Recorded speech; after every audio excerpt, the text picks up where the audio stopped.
ಹಿಂದೂ ಸಂಪ್ರದಾಯದಲ್ಲಿ ಪ್ರತಿಯೊಂದು ಹಬ್ಬಕ್ಕೂ ಅದರದ್ದೇ ಆದ ವಿಶೇಷತೆ ಇದೆ. ಹಾಗೆ ನಮ್ಮ ದೀಪಾವಳಿ, ಈ ದೀಪಾವಳಿ ಹಬ್ಬಕ್ಕೂ ವಿಶೇಷತೆ ಇದೆ. ಈ ಹಿಂದೆ ನಮ್ಮ ಅಶೋಕ್ ಕುಮಾರ್ ಅವರ ಹಿರಿಯರ ಕಾಲದಿಂದಲೂ ದೀಪಾವಳಿಯ ಶುಭ ಸಂದರ್ಭದಲ್ಲಿ ಬಟ್ಟೆ ದಾನ ಮಾಡ್ತಿದ್ದರಂತೆ.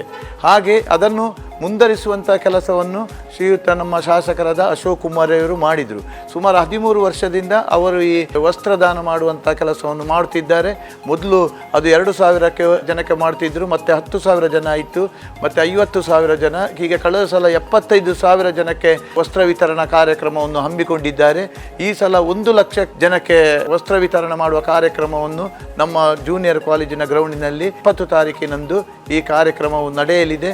ಈ ಕಾರ್ಯಕ್ರಮಕ್ಕೆ ನಮ್ಮ ರಾಜ್ಯದ ಮುಖ್ಯಮಂತ್ರಿಯಾದ ಸಿದ್ದರಾಮಯ್ಯರು ಮತ್ತು ಇನ್ನಿತರ ಗಣ್ಯ ವ್ಯಕ್ತಿಗಳು ನಾಲ್ಕು ಆಗಮಿಸಲಿದ್ದಾರೆ. ಈ ಕಾರ್ಯಕ್ರಮವು ಇಡೀ ರಾಜ್ಯವೇ ತಿರುಗಿ ನೋಡಿಸುವಂಥ ಕಾರ್ಯಕ್ರಮ ಆಗಿದೆ. ನೋಡಿ, ಆವತ್ತು ಅವರು 2,000, 10,000, 75,000 ಒಂದು ಅಕ್ಷಯವಾಗಿ ಈ ಕಾರ್ಯಕ್ರಮ ಮೂಡಿ ಬಂದಿದೆ. ಅಂದರೆ ಎಲ್ಲರೂ ಕೂಡ ಇದರಲ್ಲಿ ಬಡವರು ಶ್ರೀಮಂತರು ಎಲ್ಲರೂ ಕೂಡ ಒಂದು ಸಹಭೋಜನ ನಡೆಸಬೇಕು ಎಂಬುದೇ ಇವರ ಮೂಲ ಉದ್ದೇಶ.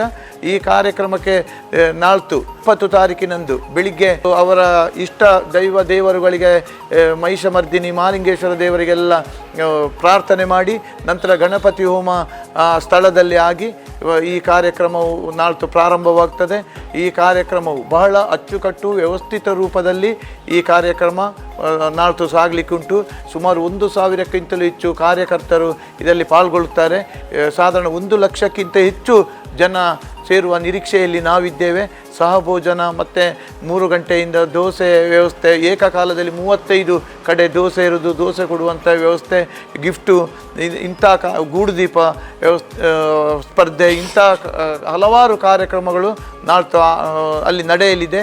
ಈಗ ಎಲ್ಲ ವ್ಯವಸ್ಥೆಗಳು, ಅಡಿಗೆ ಕೊನೆಯದಾಗಲಿ ಇನ್ನಿತರ ಎಲ್ಲ ವ್ಯವಸ್ಥೆಗಳು ಅಚ್ಚುಕಟ್ಟಾಗಿ ಬರದಿಂದ ಇವತ್ತು ಸಾಗ್ತಾ ಇದೆ. ಅಶೋಕ್ ಕುಮಾರ್ ಅವರು ಮಾಡುವ ಈ ಕಾರ್ಯಕ್ರಮವು ಜಾತ್ಯತೀತ ನೆಲೆಯಲ್ಲಿ ಮತ್ತು ಪಕ್ಷಾತೀತವಾಗಿ ಎಲ್ಲ ಜಾತಿ ಎಲ್ಲ ಪಕ್ಷದರು ಎಲ್ಲರೂ ಸೇರುವಂಥ ಈ ಕಾರ್ಯಕ್ರಮ ಇದು. ಇದರಲ್ಲಿ ಯಾವುದೇ ಒಂದು ರಾಜಕೀಯ ಇಲ್ಲ. ಇದು ರಾಜಕೀಯ ಉದ್ದೇಶಕ್ಕಾಗಿ ಮಾಡುವುದಲ್ಲ. ಇವರ ಹಿರಿಯ ಕಾಲದಿಂದ ನಡೆದುಕೊಂಡು ಬಂದ ಸಂಪ್ರದಾಯವನ್ನು ಅವರು ಮುಂದರಿಸಿದ್ದಾರೆ. ನಾವು ಇವತ್ತು ವ್ಯವಸ್ಥಾಪನಾ ಸಮಿತಿ ಅಧ್ಯಕ್ಷರು, ಸಮಿತಿಯವರು, ಇನ್ನಿತರ ಸಂಘಟನೆಗಳು ಎಲ್ಲರೂ ಇವರೊಂದಿಗೆ ಕೈ ಜೋಡಿಸುತ್ತೇವೆ. ನಾವು ಬರ್ತೇವೆ. ಈ ಕಾರ್ಯಕ್ರಮದಲ್ಲಿ ನೀವೆಲ್ಲರೂ ಸಂತೋಷದಿಂದ ಭಾಗಿಯಾಗಿ ಅಶೋಕ್ ಕುಮಾರ್ ಅಯ್ಯರ ದಂಪತಿಗಳನ್ನು ಆಶೀರ್ವದಿಸಬೇಕಂತೇಳಿ ನಾನು ಅಧ್ಯಕ್ಷರ ನೆಲೆಯಲ್ಲಿ ಕೇಳಿಕೊಳ್ಳುತ್ತೇನೆ.